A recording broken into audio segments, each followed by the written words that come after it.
جیسے آج ہم تاریخ کی کتابیں پڑھتے ہیں، اسی طرح کئی سال بعد تاریخ پڑھنے والے شاید پڑھیں گے کہ ایک قوم ایسی بھی تھی جس میں قوم عاد، قوم سمود اور قوم لوط کے مجموعی اعمال پائے جاتے تھے۔ ایک ایسی قوم تھی جو نام تو اللہ کا لیتی تھی مگر مانتی اپنے اپنے ذاتی خداؤں کو اور ان کے اعلی کو تھی۔ قرآن کو اپنی کتاب مانتی تھی پر عمل کرنے کے لیے انسانی ہاتھ کی لکھی ہوئی کتابوں پر یقین رکھتے تھے۔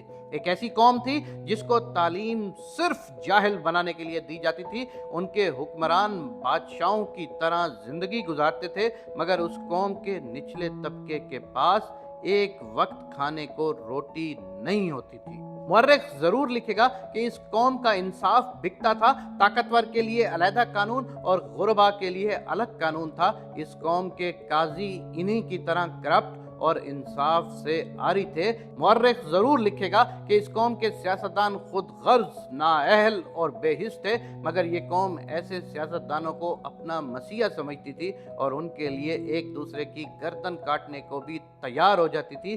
جو جتنا بڑا ظالم ہوگا، خود غرض ہوگا، نااہل اور بے حس ہوگا، وہ اتنا بڑا لیڈر بنے گا۔ مورخ لکھے گا اس قوم کے اکثر لوگ دوسرے ملکوں میں بسنے کو ترجیح دیتے تھے مگر اپنی قومی ذہنیت ساتھ لے کر جاتے تھے اور تہذیب یافتہ ممالک میں بھی انہیں تہذیب سکھانے سے قاصر تھے۔ یہ اندازہ اس لیے لگایا جائے گا کہ تہذیب یافتہ کھوپڑیوں میں سے جاہل کھوپڑیاں بھی ملیں گی۔ مورخ ضرور لکھے گا کہ ایک ایسی قوم تھی جو لمبی لمبی دعائیں اور بد دعائیں کرتی تھی مگر اس کا عملی کردار انتہائی نگفتہ بہ اور بےہودہ تھا۔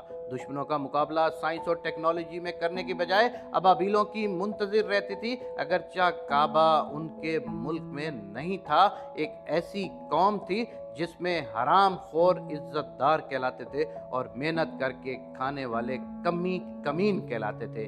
آنے والے وقت میں شاید اس قوم کا نام المجرمین ہوگا کیونکہ وہ جرم زدہ قوم ہوگی، اور وہ قوم جو بھی ہوگی، میری ساری باتوں سے آپ کو اندازہ ہو رہا ہوگا کہ شاید ہم میں ایسی ہی سب کوالٹیاں پائی جاتی ہیں۔ ایسے موضوع سے عبرت کے طور پر پڑھائی جائے گی کہ ایسی قوم بھی تھی کہ جیسے ہم آج قوم لوط اور قوم عاد اور قوم سمود کے بارے میں پڑھاتے ہیں۔